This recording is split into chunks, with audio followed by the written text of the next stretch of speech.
Watch as migrants and locals clash outside a migrant hotel in Southampton.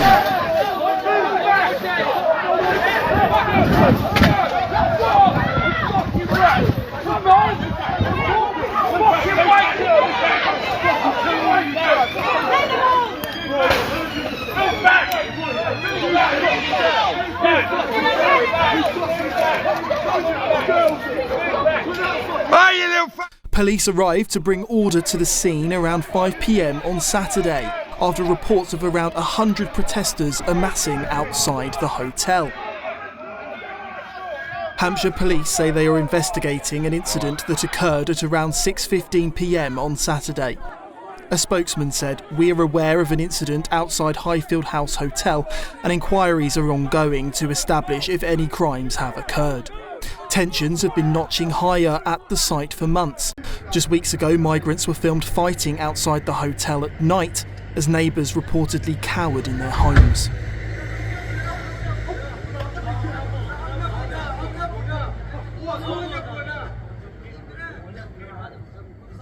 The Southampton Times reports residents were awoken to the commotion around 2 a.m. on the 7th of October. Protesters brandishing the British flag have staged a series of protests through the southern city.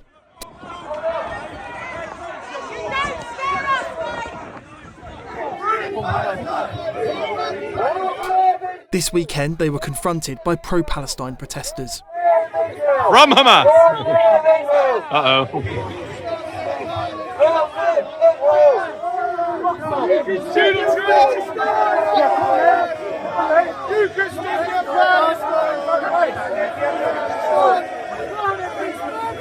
Migrant hotel protests continue across Britain after sparking at the Bell Hotel in Epping over the summer. Epping Council, like others, heeded residents' fury and sought to have the migrants moved out of the local hotels. Others, like Tower Hamlets in London, have debated instead whether to designate protesters far right and write off their concerns.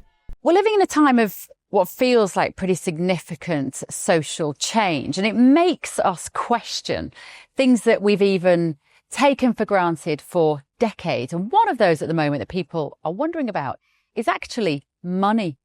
Is the money in your bank account safe? Should you be investing elsewhere? Are we looking at a potential global crash? What will it mean for your savings? Is there a way that you could be using your money that might be outside of government control even? Well, TallyMoney is potentially one solution. So I'm delighted to say that I'm joined today by the CEO and founder of TallyMoney, Cameron Parry. What is TallyMoney? Well, at TallyMoney, you basically get gold you can spend. So we give people an individual account in their name, everyday account. They get a sort code, an account number. They use that account just like they would pounds from their bank, but it's milligrams of gold that we brand as Tally. Okay.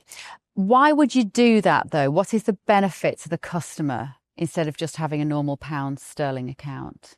Gold's performance against the pound is above 11% per annum over the last 25 years on average. But we still need money in our daily lives, and we have savings. We know that it's good common sense and prudent to save up for things, not just living credit. You know, whether it's a holiday or a rainy day, your retirement planning, you need to have money in your life, basically, that you can rely on, that's dependable, that nobody meddles with, that nobody can weaponize against you, which is another element of government control when it's the government currency, which we could talk about another time.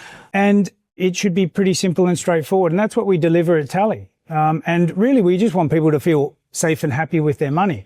There was a time when the bigger your bank balance, the more confident you felt. Now it's like, I need to do something with it. I can't leave it there.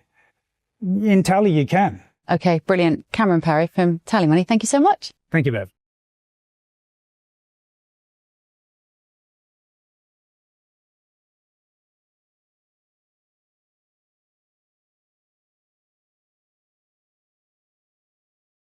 A lot of people have been saying bad things about Raise the Colours and, of course, the Pink Ladies movement. You're all really under the same umbrella. But to be officially talked about and designated as far right at a council meeting, is that taking things too far? Well, I mean, when I first heard about this and it was first brought to our attention, I actually thought it was quite funny. And I did laugh because it's so utterly ridiculous. But then I spoke to some of the ladies in the group, and we are absolutely furious because again we're being labelled extreme racists. You know, the definition of far right is extreme nationalist or xenophobic racists. We are women, mothers and grandmothers, who are simply saying to the government, why are you still bringing in thousands of men into this country unchecked and sticking them in hotels and HMOs next to our children's schools? That is not racist. That is just basic risk assessment. So, you know, when we looked at this motion, we thought, what are they trying to do here? What is it that they're trying to achieve? And simply, it's silencing us. That's what they're trying to do. Silence us so that we don't ask questions, we don't ask the difficult questions of the council and the government. Simple. So if Tower Hamlets decide to go ahead and designate Operation Raise the Colours as a far-right group, what happens next? Presumably they won't be allowed to do anything in the area. They could be arrested. I mean, where does it end? Well, that's what we want to find out. So on Wednesday evening, there's a council meeting at 7 o'clock. From Canary Wharf and Cheshunt and Epping are going to the council offices to stand outside to understand what it is that they're going to do. What happens if we go to hotels and ask questions? What happens if we question the government about things that are happening in our areas and about the hotels and HMOs? Will we be arrested? It's just utterly ridiculous.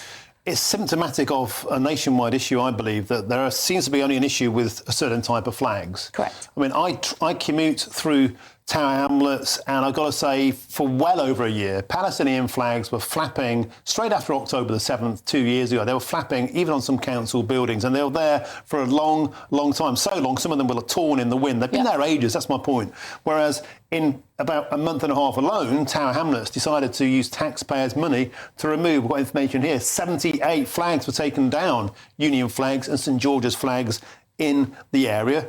We've got two-tier policing of flags. Absolutely, and it's utterly ridiculous. The last time I checked, this was not Gaza, this was not Palestine, this is the UK, this is Britain.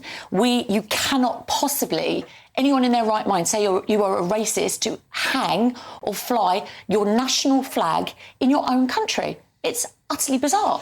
Nigel Nelson, let's bring you in now. You're no fan of the Raise the Colours movement, but surely it's too far to designate them officially as far right. Yes, well, I think it is, because I don't like the terms far right. Far right, as all has said, is a particular term, and it's used for people who use the tactics of fascist dictatorships. It's street violence, there's things like that. I don't like the term far left either. So I don't think the designation would actually make any difference at all. When it comes to the flags, I think that if you put a flag up on somebody else's property, this was the issue with Gary Neville, and it's the same issue in Tower Hamlets, then the people who own that property, in this case the council, have the right to take them down. Yeah, but they don't take all the flags down with equity. That's the point. No, they leave the Palestinian flags flapping for a year. I understand that. They're straight on the St George's ones. But if you own a piece of land, then you have the choice of which flag to fly. I'm not saying that I'm in favour of Tower Hamlets Council flying Palestinian flags. What I'm saying is they have a right to do so. But do they, though? Sorry to interrupt, but do they? Because they are a British council paid for by British taxpayers. Yeah. So why should they then have a flag, a Palestinian flag, instead of a British flag? It just doesn't make sense. Tower Hamlets is a weird place because they're their own political party too. So it is strange. But the whole thing is they were elected by the voters to make decisions. And if they make a decision that they want to fly Palestinian flags or Ukrainian flags... Yeah, but that's not the point, Nigel. The point is this. They can take flags down willy-nilly. Clearly, they're not offended by all flags. They're offended by some flags. The clear difference of point here, if you designate an organisation that operates outside of your constituency, outside of your postcode, because Raise the Colours is nationwide, if Tower Hamlets takes it in their knowledge, in their wisdom, to designate this movement as far right, that has nationwide implications. The people that run this organisation... Why does that have nationwide implications? Because they're getting threatened on the streets. They come on my show. I've had them in. They're getting called Nazis, fascists. They're scared of their safety. Words have consequences. Calling them far right, how can that help? Well, it doesn't help, but that is my point about I wouldn't designate the pink ladies, I wouldn't designate the people that we've had in the studio who put up flags as far right. But the fact that they do so at Tower Hamlets, they are entitled to have have that opinion. No, I don't know That if is the they free do. speech. That's the free speech argument. But the free speech only seems to work one way. It doesn't work in our favour. It only works in their favour. No, it does work both ways. I mean, you are able to go and protest outside asylum hotels. Well, we won't be if this motion goes through on Wednesday. That's the whole point. So the thing is that we're concerned about, if this happens on Wednesday and it's allowed to happen, where else is it going to happen? Is it going to happen in Rotherham and in Birmingham and in Coventry and all those areas that would be considered multicultural? Are we then going to be shut down in all of those areas? Because then what happens is once you're shut down and your speech is shut down, then you can't ask questions. And when you can't ask questions, then you get the same scenario as the rape gang inquiry, where people are shut up for 20 years and the truth never comes out. That's dangerous. Yeah. Very, very dangerous. I mean, I'm not arguing for free speech to be shut down, and you have the right to free speech as much as anybody else. Where the narrow argument was that it was over the land where flags go up. OK, we have to do there. A superb debate. Thank you very much for coming in. And please let us know how the council meeting goes on Wednesday. That's the Pink Ladies campaigner, Orla Minahan, and, of course, Nigel Nelson, now spokesman for Tower Hamlets Council.